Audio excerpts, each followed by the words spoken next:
Hello, and today we're going to take a look at Cuboid Keeper. Now, this is a game that kind of brings me back to the earlier days of Steam and indie games sort of coming together, when a lot of smaller indie games were first coming to Steam, and it became more than just a sort of AAA storefront, officially, and they were small in number at the time, like, relatively speaking, but you had some really good games actually coming to the forefront because of that. And that was a time when the price very much did not dictate the actual value and content that you were to find there. Oftentimes these games were quite inexpensive, but could last you for a long time.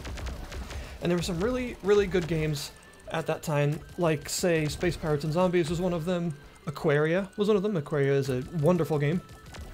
And, Cortex Command got on Steam during that time, even though it was available on its official site before that. And so on and so forth. We had a sort of scene actually start up at that point, and this definitely reminds me of that time because it's a really pretty small game with a very singular concept. And it also has to do with what was going on in the console markets at that time, when sort of Xbox Live and things like that were taking off with their arcade marketplaces, and you had games like Geometry Wars, which was really a pretty simple concept, you know? It wasn't a massively complicated game, but it wasn't supposed to be, and it was really a sort of callback to what was at that time the sort of lost era of score attack and arcade action. This game is very much like that, so that's why it brings me back to that time, which is a really good time for indie games. Cuboid Keeper is also a game that I never would have actually heard of had the developer not emailed me about it. So, good job there, I suppose. Thank you for that. And, that was also common during this time, especially on Steam when, marketing is expensive, and indie devs didn't have the money, and oftentimes still don't have very much money for marketing purposes, so they relied wholly on word of mouth. Which I think is exactly how this game is going to get around. So they often didn't have massive success, but their cult following sometimes allowed them to spawn sequels and get bigger projects in the line. Cuboid Keeper is about, well, it's sort of about being a keeper of cuboids. You are in this cube, and rather than being an adventurer going into the dungeon, or the cube in this case, and then sort of facing off against the guardian of the area, you actually are the guardian of the area, and you're trying to prevent everyone else from getting to the mysterious secret at the center of the cube. And this takes place across, I think, around 40-ish levels, each one with an easy and a hard difficulty. No normal, that's just how it works, easy and hard, deal with it.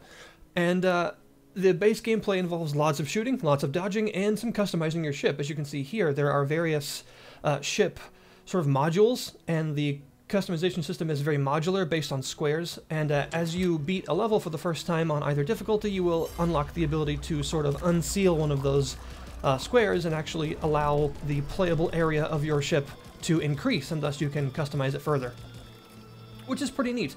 And as you can probably see in the background, your ship actually has two sort of forms, and that's mostly the game's method of sort of dodging and things like that. You have this spark mode deal, which basically activates automatically whenever you aren't shooting.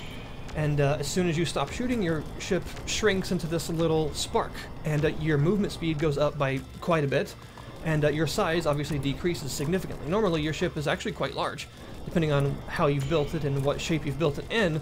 Regardless of all that, it's going to be pretty sizable. But the spark is very small and moves very fast, and also is the only way to get pickups in the game, interestingly enough. That little, well, actually it's a pretty big circle around your ship is your pickup radius. And so all the various little cube bits that come out from enemies, which increase your score multiplier and also act as a currency in the building system, can only be picked up when you're in this spark mode. And also you get various special modules that you can only equip one of at a time that are like that right there, the sort of Nova projectiles. There are several different ones of those, and the ammo for those, as they all have a limited ammo supply, can also only be picked up as a spark. So you're meant to sort of transition quickly and smoothly between actually firing on enemies and being this little spark jetting around the place. And it's actually very satisfying to come across, large enemy formations and then eliminate a few of them to make a little gap in it, and then transform into a spark, go through the gap, transform back on the other side, and start shooting them in the back. It actually makes for a really fast, very frantic method of gameplay, and I think it's actually pretty cool. There are lots of different types of modules. The main two, of course, are the plasma sort of lasers that you have by default, and the health modules. You actually, your ship, vessel, keeper dealy will have different amounts of health depending on how many of these you actually attach, so you can forego extra firepower and extra utility in favor of just having more health if you want, or you can go the risky route and try and put as little health on there as possible to just deck yourself out with more guns. I kind of went for a something in the middle a little bit. And this means that the spark system is actually really well utilized, because if you think about it, depending on how you play, just any individual player of this game is going to have very different definitions of what they want their ship to look like and what it's made from. Which means that different people are going to have very different difficulties in terms of dodging the hazards around the stage, which are all the same. Well, I mean, they're the same for each stage, regardless of how your ship is built. So that means that some stages could be incredibly difficult for some players, just simply based on the shape of their ship, and that's, I think, what makes the spark idea such a sort of an elegant solution to this, because no matter how big your ship is, no matter what shape it is, it always can shrink into this little tiny, fast spark and dodge things. So no matter what kind of player you are, you always have this option. That's pretty cool. You can also enhance the spark a little bit with things like the shield modules, which take up like 3 squares worth of space in a sort of L shape, like a corner more or less, and these will actually give you a shield that you can take a couple of hits on to absorb while you're in spark form, not in your normal ship form, and you'll have to, well, if you want to equip those, you can recharge them by not getting hit for a while, that sort of overshield-like system. And you can even equip more than one of these shield modules to increase the overall shield power and be able to take more hits before it collapses. It's pretty neat because it allows a fair amount of sort of gameplay variety depending on how you want to build yourself. And there are also lots of these special modules, like that Nova one you can see there, which is fairly ridiculous, and also the Blade, which I'm a big fan of, which is a big circular sort of sweeping energy sword, effectively, around you that can clear out enemies quite quickly. I like that one a lot. But you can only equip one special module at a time, so make it count. Basically, you're effectively building your ship around that. There are even point defense modules and other things like that as well. The enemies you fight are also pretty cool because they are actually divided into 4 factions. And the 4 factions are completely different. They have completely different lore. The game actually has a fairly effective story, to be honest. Not the kind of thing that you would expect for like an arcade shooter like this, but it does have a world building aspect and a story that actually is kind of intriguing and makes me want to play more. Even if it's not really necessary for this kind of game, it's cool that it's there. And the 4 factions definitely operate entirely differently. They all have different music as well, and different background colors, which just helps to differentiate them. You have a faction that is based very much around big, bulky, slow things that are just sort of brute forcing their way through. Those are the first faction that you encounter. There's also a faction surrounding more of organic-looking ships, ships that often come in very large swarms and have a ton of utility based on the way that they can work together. They're sort of a symbiotic, I guess you could call them almost like a Borg-like faction, but a little bit less cybernetic and a little bit more sort of organic looking. They're pretty cool. And the hard mode fights with them actually get pretty difficult because of the way their ships work together to sort of screen you out. And then you have this faction right here, which is based entirely around crystals. All of the ships are actually crystalline in structure in some way, and this provides a lot of different forms of ships. They have quite a large variety of things they can do, and they are very good at zoning you out of particular areas of the playfield, whether it's with explosive drone sort of crystals like these, or with large sweeping lasers and things like that. Basically, they're meant to sort of zone you into corners and things like that, which makes them kind of difficult to deal with.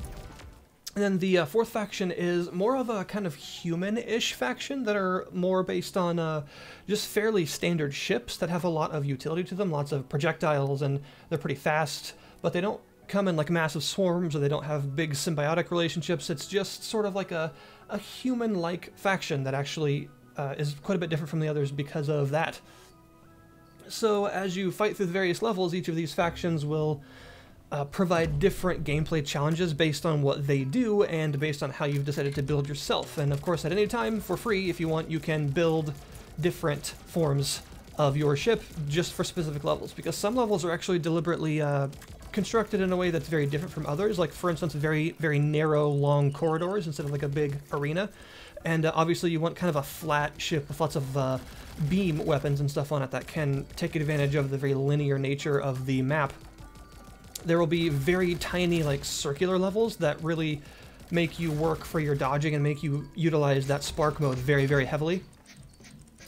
And there are even extremely large levels, or just pretty standard large ones like this one, that just allow very large numbers of enemies and a lot of maneuverability for you to just sort of build however you want and try to just survive.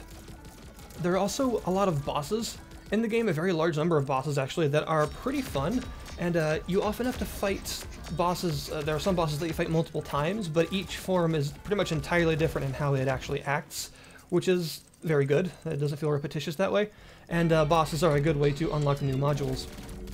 This particular boss, this is a hard mode level for one of the 4th faction bosses. That is pretty tricky because of the angle of attack that you have here. It's a ship that can only be hurt in a sort of like a 90-degree angle in front of it, but that's also the same angle in which it can shoot back at you. The rest of it is completely shielded. And it can sort of clamshell, close itself up to become temporarily invulnerable and summon a bunch of adds. It's actually a pretty tough fight on hard mode, and lots of lasers and things like that for sort of right angle dodging are pretty effective. And the blade module is pretty effective in this level too, because it goes through shields, although it does not go through the boss shields when it's in that sort of clamped down mode, because that just gives it complete invulnerability basically.